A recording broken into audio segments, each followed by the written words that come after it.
Bismillahirrahmanirrahim. Assalamualaikum warahmatullahi wabarakatuh.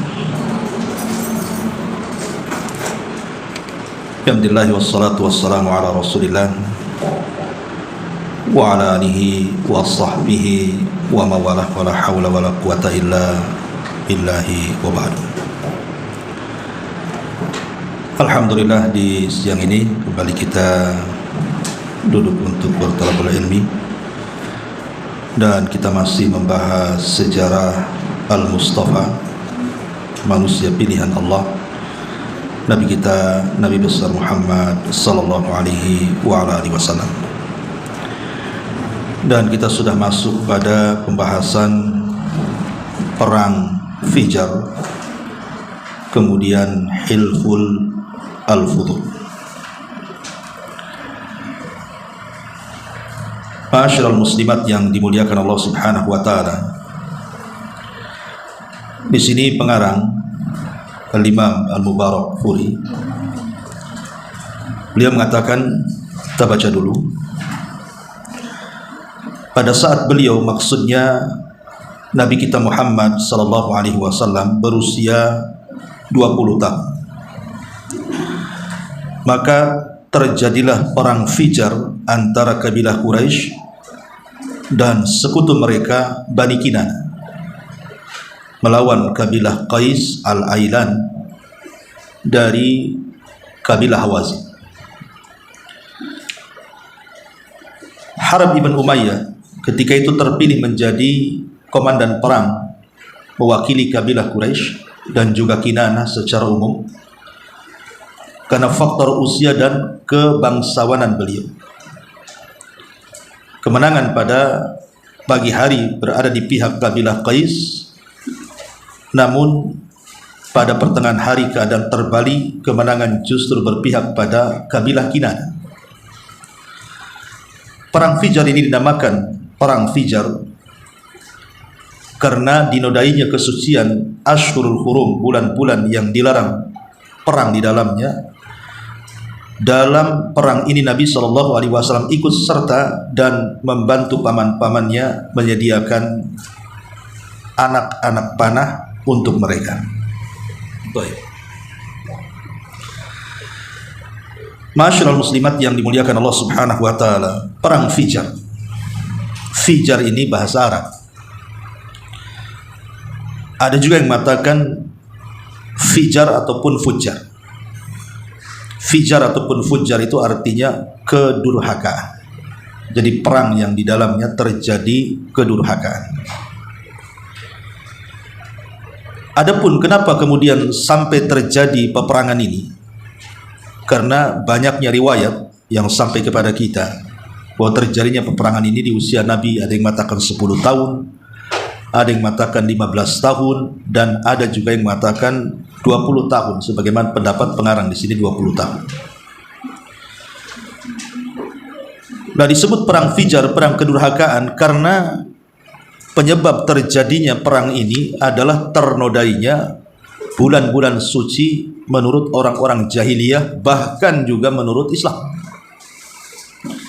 Kalau ibu baca dalam surah At-Taubah ayat 36, di situ Allah Subhanahu wa taala menyebutkan tentang 4 bulan yang disebut dengan Ashhurul Hurum, bulan-bulan mulia atau bulan-bulan suci.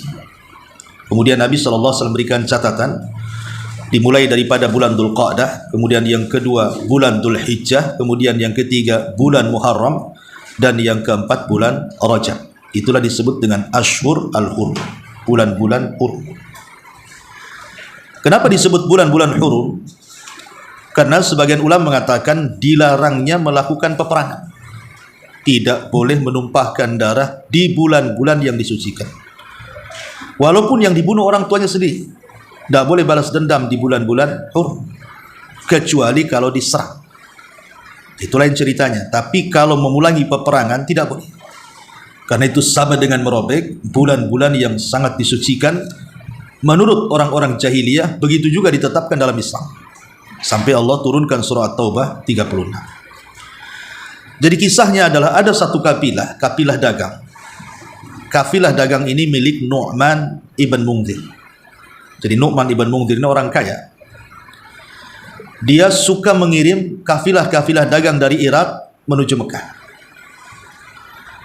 Lah ketika itu ada orang jahat dari Bani Hawazin, namanya Qais, ya. Dia ingin mengambil dagangan itu. Lah termasuk juga dari kabilah Bani Kinana, yang ketika itu diwakili oleh orang namanya Urwah.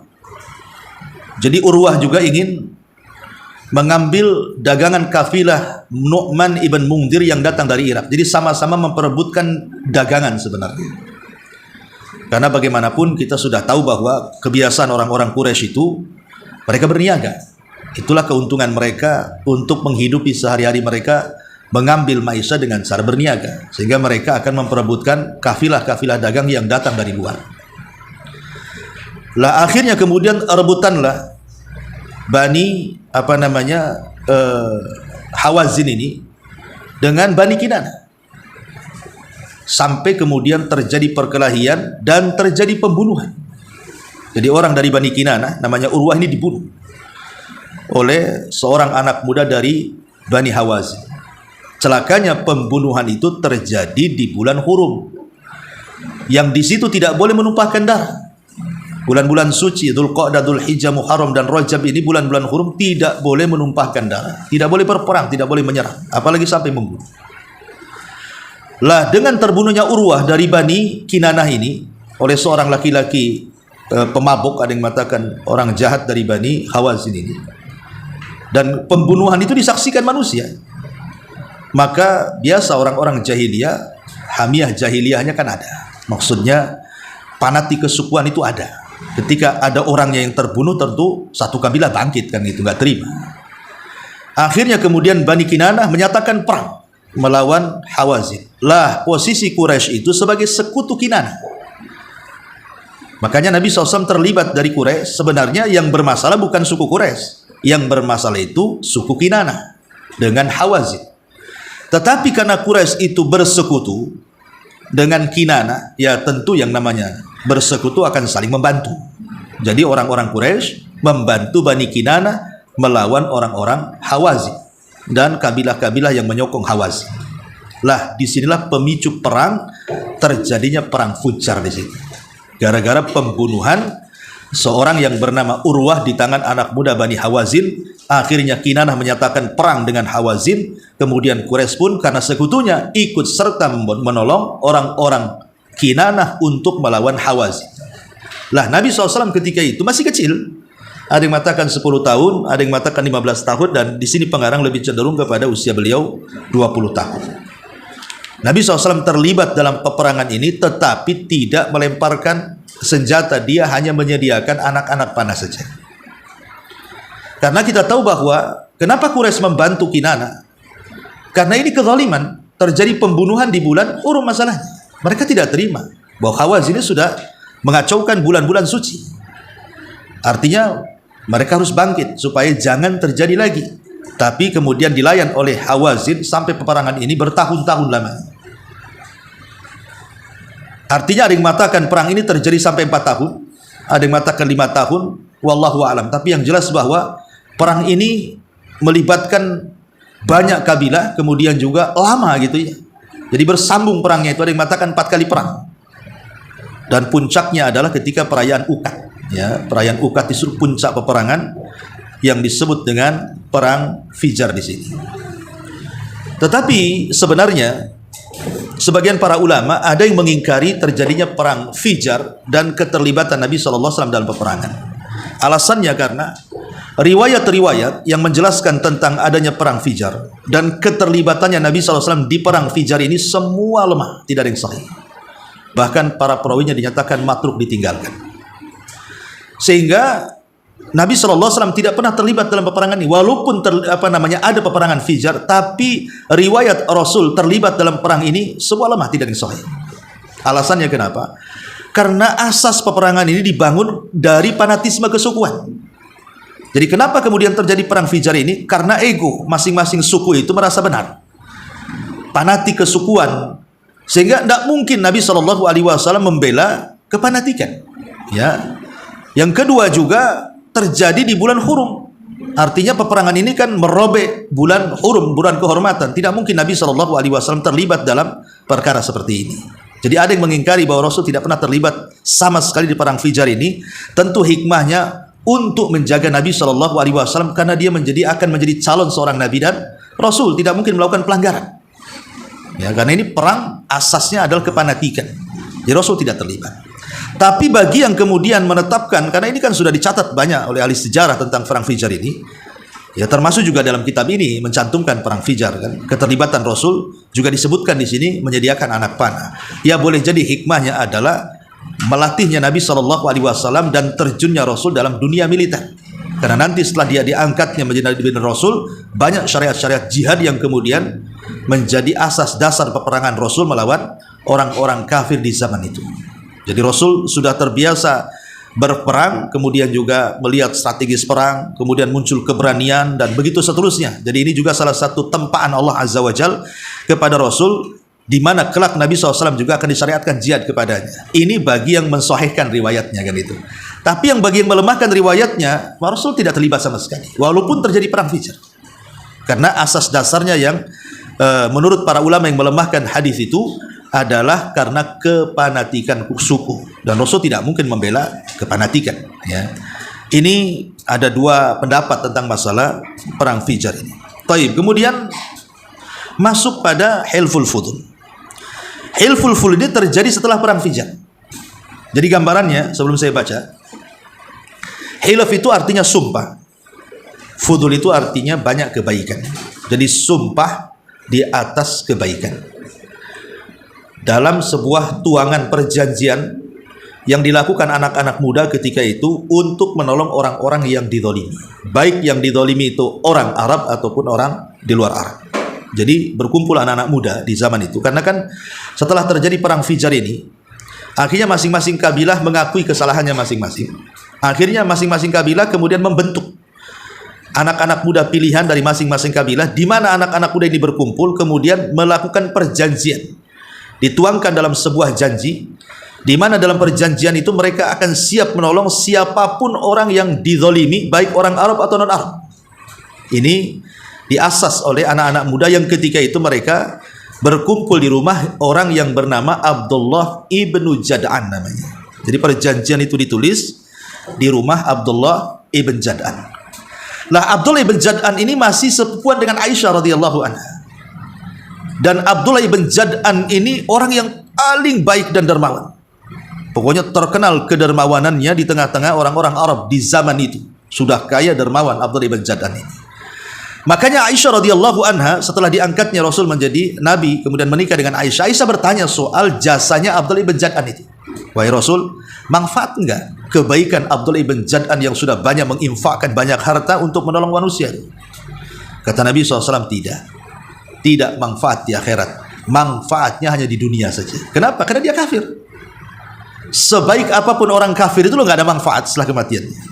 Manfaat orang kafir itu hanya di dunia saja. Kalau mereka berbuat baik, maka Allah akan balas kebaikan mereka sebatas dunia saja, tapi tidak akan sampai ke akhirat. Makanya Rasul mengatakan, tidak wahai Aisyah, Abdullah ibn Jad'an tidak akan masuk surga walaupun dia baik, walaupun dia dermawan. Kebaikannya hanya dibalas di dunia saja, kata Nabi. Lah, pertemuan anak-anak muda ini yang kemudian mencetuskan Hilful Fudul ini di rumah Abdullah ibn Jad'an ini. Akhirnya keluarlah bulir-bulir kesepakatan bahwa kami anak-anak muda siap menolong siapapun yang terzalimi. Itulah kesepakatan mereka, makanya kemudian disebut Hilfu al-Fudul tadi. Sumpah di atas banyak kebaikan untuk menuangkan sebuah perjanjian di mana anak-anak muda berkumpul bahwa mereka siap menolong siapapun orang-orang yang dizalimi. Jadi awal kisahnya adalah ketika ada anak muda, seorang pedagang dari negeri Yaman, saya lupa namanya. Dia bertransaksi jual beli bersama orang Quraisy namanya Wa'il ibn Sahmi, ya. Jadi ada orang namanya siapa? Wa'il Ibn As al-Sahmi kalau tidak salah. Jadi Wa'il ini orang termasuk juga pembesar karena dia kan ayahanda daripada Amr ibn As. Jadi Wa'il ibn As As-Sahmi ini dia ayahanda daripada Amr ibnu As radhiyallahu anhu. Amr bin As ma'ruf, ya kan, dia juga pimpinan kabilah Quraisy, dia sejajar dengan Khalid bin Walid. Karena dia berkawan dengan Khalid bin Walid, makanya Amr ibn As ini dia belakangan masuk Islam kan. Masuk Islamnya kan bersama Khalid bersamaan itu. Setelah Islam 20 tahun lewat baru masuk Islam. Karena di Mekah 13 tahun dua orang ini nggak mau masuk Islam. Setelah Rasul hijrah 7 tahun di Madinah baru masuk Islam, Khalid bin Walid dan Amr bin As ini. Lah ayahnya Amr bin As ini namanya As ibn Wa'il As-Sahmi. Jadi Al-As ibn Wa'il As-Sahmi ini melakukan transaksi perdagangan dengan anak muda dari Yaman. Jadi dia memesan banyak barang, akhirnya barang itu sampai. Ketika barang itu sampai di rumah Al-As ibn Wa'il As-Sahmi ini, rupanya dia tak mau bayar. Tak mau bayar sama sekali. Jadi dia mau ngambil barang tapi tak mau bayar. Akhirnya sedihlah anak muda dari Yaman ini. Kemudian dia berusaha meminta tolong kepada para pembesar Quraisy tapi tidak didengar. Ya seolah-olah kemudian membela Al-As ibn Wa'il As-Sahmi. Dari situlah akhirnya dia naik ke Jabal Abi Qubais, kemudian bersyair. Ya bersyair seraya mengolok-olok orang-orang yang membiarkan kejahatan Al-As ibn Wa'il As-Sahmi. Kan jelas-jelas dia melakukan kejahatan, mengambil barang tak mau bayar gitu. Tapi kenapa para pembesar Quraisy ini kok membiarkan, tidak menolong dirinya? Apa karena dia bukan orang Arab? Maksudnya bukan orang Mekah, dia orang Yaman atau macam mana? Pokoknya dia melantunkan syair yang akhirnya syair ini didengar oleh anak-anak muda. Oleh anak-anak muda ini. Anak-anak muda akhirnya mereka berkumpul melakukan kesepakatan di rumah Abdullah ibn Jad'an untuk menolong anak muda dari Yaman yang dizalimi oleh Al-As ibn Wa'il As-Sahmi. Makanya terbentuklah Hilful Al-Fudul dari sini. Ini sejarahnya Hilful Fudul terbentuk dari sini. Lah setelah kemudian terbentuk anak-anak muda ini, mereka datang kepada Al-As ibn Wa'il As-Sahmi. Kemudian mengancam, kalau dia tidak mau bayar, maka kami akan bunuh. Karena kami sudah berjanji akan menolong siapapun yang terzalimi. Akhirnya ketakutan Al-As ibn Wa'il As-Sahmi ini terpaksa kemudian dia membayarnya. Maka terjadilah namanya Hilful Fudul. Lah Nabi SAW adalah anak muda yang ikut menandatangani Hilful Fudul di situ. Artinya ikut hadir di situ dalam perjanjian itu.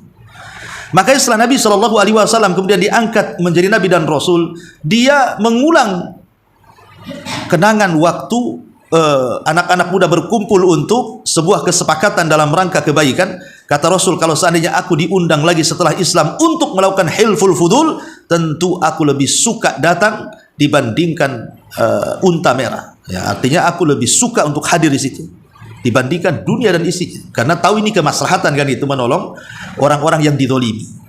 Nabi SAW terlibat dalam Hilful Fudul ini. Baik, kita baca di sini. Ya, kata pengarang di sini, Hilful Fudul.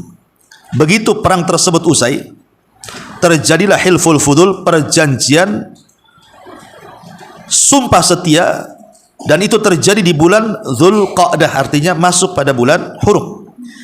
Di satu bulan perjanjian tersebut, yakni Bani Hashim, kemudian juga Bani Muttalib, kemudian Bani Asad bin Abdul Uzza, kemudian Bani Zuhra bin Kilab, dan Taim ibn Murrah. Inilah kabilah-kabilah yang kemudian anak-anak muda dari beberapa kabilah ini bersatu kemudian melakukan Hilful Fudul tadi.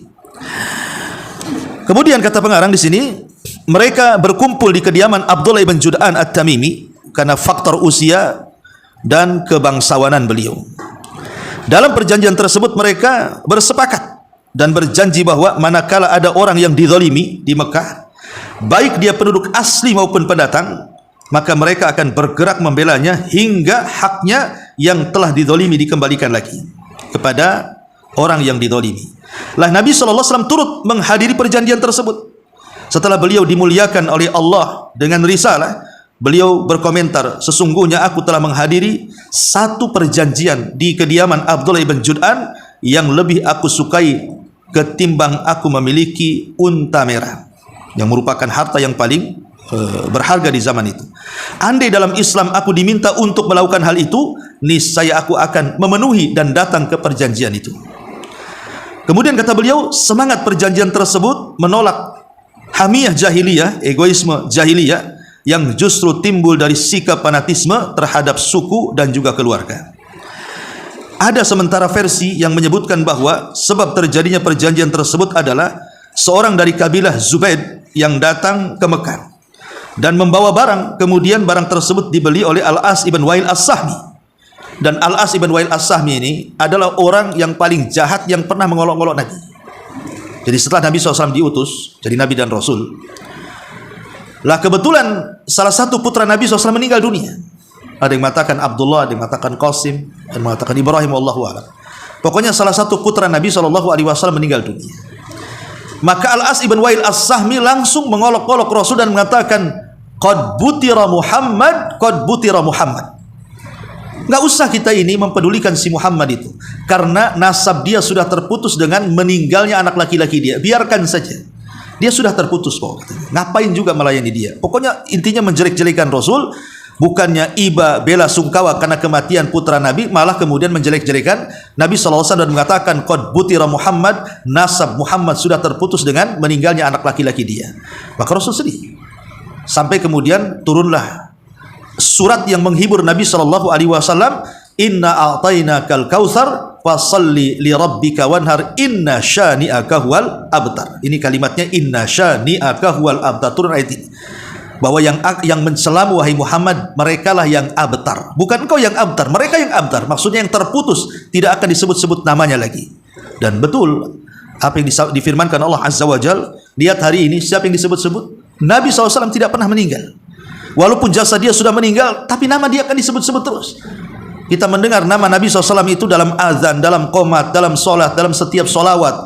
Bahkan anak-anak kaum muslimin juga diberi nama Muhammad, dan begitu seterusnya. Bahkan tidak ada nama terbanyak yang ada di permukaan bumi melebihi nama Ahmad dan Muhammad.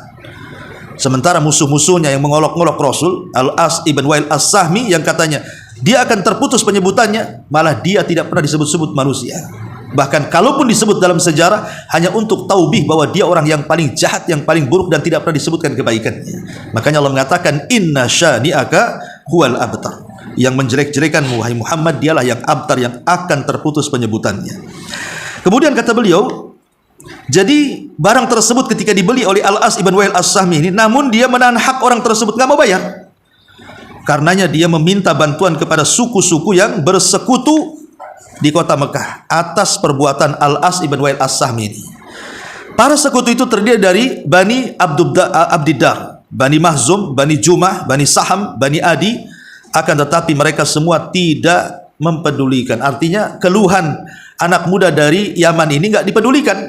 Ya, karena nggak dipedulikan itulah akhirnya dia memanjat ke puncak Gunung Abi Kubais dan memanggil-manggil mereka dengan senandung syair-syair yang berisi kezaliman yang tengah dialaminya seraya mengencangkan suaranya. Lah ketika itu Az-Zubair ibn Abdul Muttalib mendengar Zubair bin Abdul Muttalib ini tentang keluhan syairnya anak muda yang dicurangi oleh Al-As ini.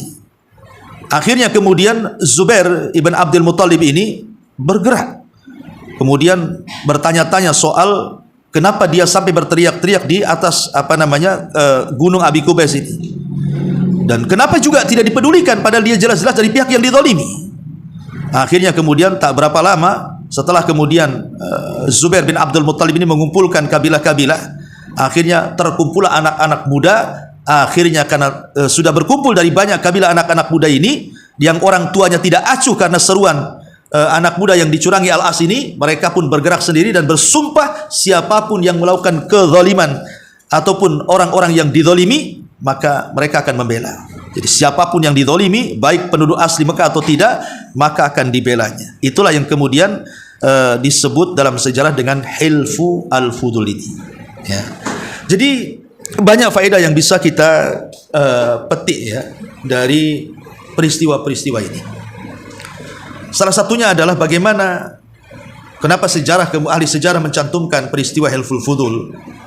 Ini menunjukkan bahwa kezaliman dimanapun akan dicela. Kezaliman apapun bentuknya akan dicela. Hatta orang-orang musyrik sekalipun, mereka kan belum ada masuk Islam, tapi mereka tidak suka dengan kezaliman. Dan lihat bagaimana yang bergerak itu bukan orang tua tapi anak muda. Ketika para ulama tafsir membicarakan tentang surah Al-Maun, ara'aital ladzi yukadzibu biddin, fadzalikal ladzi yadu'ul yatim wa la yakhuddu 'ala ta'amil miskin, dan seterusnya.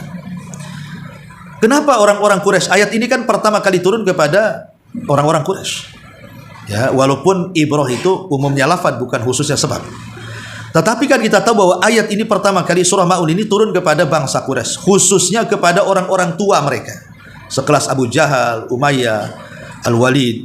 Pokoknya orang-orang tua. Di mana orang-orang tua, orang-orang Quraisy itu ketika turun ayat ini menunjukkan bahwa mereka itu susah untuk mendapatkan hidayah. Dan mereka justru menjadi para pendusta agama.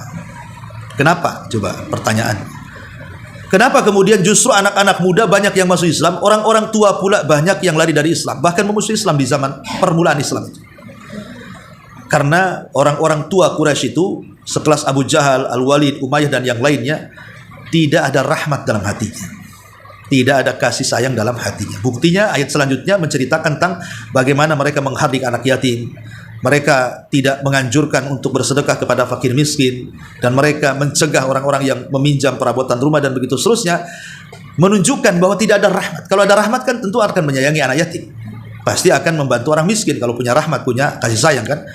Lah inilah yang menjadikan ketidakadaan kasih sayang inilah akhirnya para orang tua orang-orang Quraisy itu tidak mau menerima Islam. Nggak ada rahmat dalam hatinya. Coba kalau seandainya mereka ada rahmat dalam hatinya, tentu mereka meluk Islam. Lah, salah satunya ketidak ada rahmatan orang-orang tua ini, ya tadi ketika ada laporan bahwa ada anak muda dari kabilah Zubaid tadi yang mengantarkan dagangan kepada Al-As bin Wa'il As-Sahmi. Ini anak muda dari Zubaid ini sudah melaporkan kepada para pembesar orang-orang tua Quraisy ini, tapi tidak digubris kan? Ya karena mereka membiarkan kezaliman. Justru yang menggerakkan pertolongan kepada orang-orang yang dizalimi itu justru anak muda.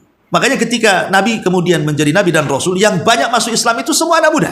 Abu Bakar, Umar, Utsman, dan 10 sahabat yang jadi masuk surga itu kan semua anak muda. Orang tuanya mana ada masuk Islam? Hanya segelintir orang saja. Nah, disinilah kemudian peran anak muda luar biasa gitu. Dan yang namanya kezaliman pasti Allah Subhanahu wa taala tidak suka. Makanya ketika kita membahas soal orang yang berdoa dan dia di pihak orang yang dizalimi, kata Imam Ibnu Qayyim rahimahullahu taala, Allah tetap akan di samping orang yang dizalimi ketika berdoa. Maknanya dikabulkan doanya. Kenapa demikian? Bukan karena kekafiran dia, tidak, tapi Allah tidak suka dengan kezaliman dan Allah suka dengan keadilan. Makanya siapapun yang dizalimi, apakah dia orang kafir ataukah dia orang muslim, kalau sudah doa pasti mustajab doanya, walaupun orang kafir. Makanya Nabi SAW ketika mengutus Mu'adz bin Jabal radhiyallahu anhu ke Yaman, kan belum ada orang Islam, tapi Rasul sudah berpesan kepada Mu'adz, fattaqi da'watal madlum, hati-hati wahai Mu'adz doa orang yang zalim itu, karena antara dia dengan Allah Subhanahu wa taala tanpa ada penghalang. Ya, jadi orang-orang jahiliyah saja paham, terutama anak-anak mudanya, bahwa kezaliman itu harus dihapuskan. Maka hikmahnya adalah jauhi kezaliman, terutama di bulan-bulan hurum, seperti bulan kemarin, bulan Rajab, atau bulan nanti yang akan datang, Dzulqa'dah, Dzulhijjah ataupun Muharram. Ini diantara sejarah Hilful Fudul dan juga perang Fijar. Wallahu a'lam. Sampai di sini dua tema saja. Sebelum saya tutup, kalau ada yang bertanya silakan.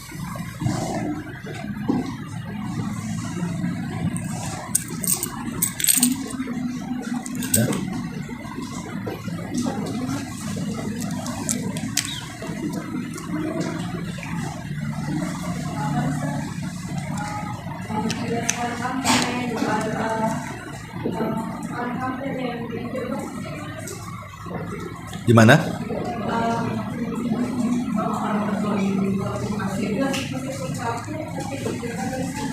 Maksudnya orang kafir kalau dia dari pihak yang terzalimi, bukan dari pihak yang berbuat zalim.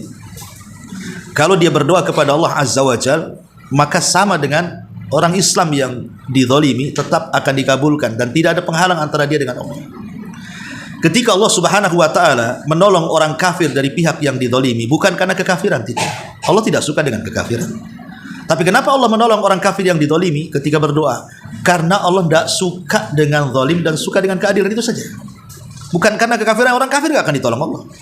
Tapi karena dia di pihak yang dizalimi, sementara Allah tidak suka kezaliman, Allah suka keadilan, makanya Allah tetap kabulkan permintaannya. Dan banyak gitu ya kisah-kisah tentang masalah ini. Intinya bahwa jauhilah kezaliman, dan jangan sampai orang yang dizalimi itu mereka tidak tenang, karena sebagaimana orang yang dizalimi itu kan tidak nyenyak tidurnya, sakit hatinya. Maka Allah juga sama, Allah tidak pernah tidur. Walaupun dalam hal yang tidak sakit, ya sama saja.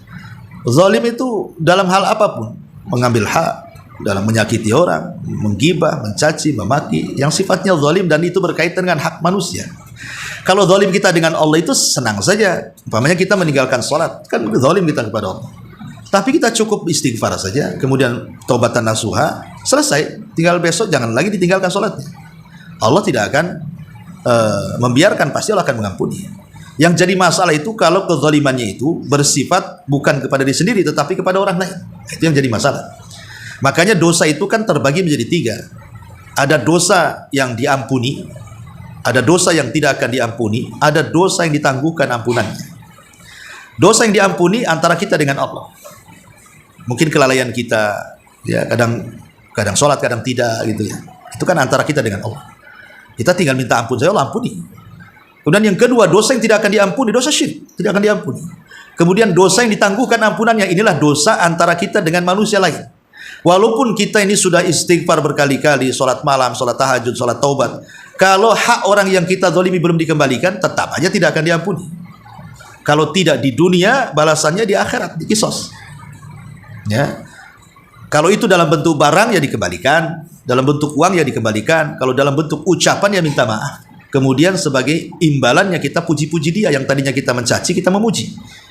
Ya, kemudian kita datang kepada dia minta maaf. Makanya kata Syekh Utsaimin rahimahullahu taala, kalau kita ini menggibai orang, kemudian kita tahu ini dosa, kemudian kita minta maaf, kemudian orang yang digibainya tidak akan meminta maaf, tidak akan memaafkan kita, maka teruslah minta maaf, walaupun dia meminta dari dunia kita. Jadi dia mengatakan, saya akan memaafkan kamu asal kau bayar 100 juta. Nah, kata Syekh Utsaimin, bayar aja. Daripada di dunia, di akhirat nanti 100 jutanya kita tak ada duit, katanya.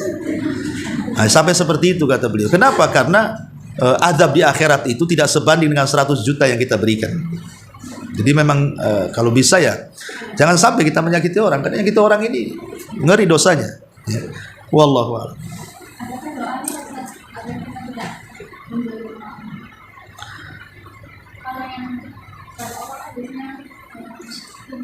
Ya intinya kalau bagaimana caranya kita tidak ya kita berdoa saja kepada Allah Subhanahu wa taala, mudah-mudahan Allah jaga lisan kita, karena biasanya lisan ini yang paling banyak dosanya, ya. Kemudian kita berdoa supaya menjaga tangan kita tidak mengambil hak orang.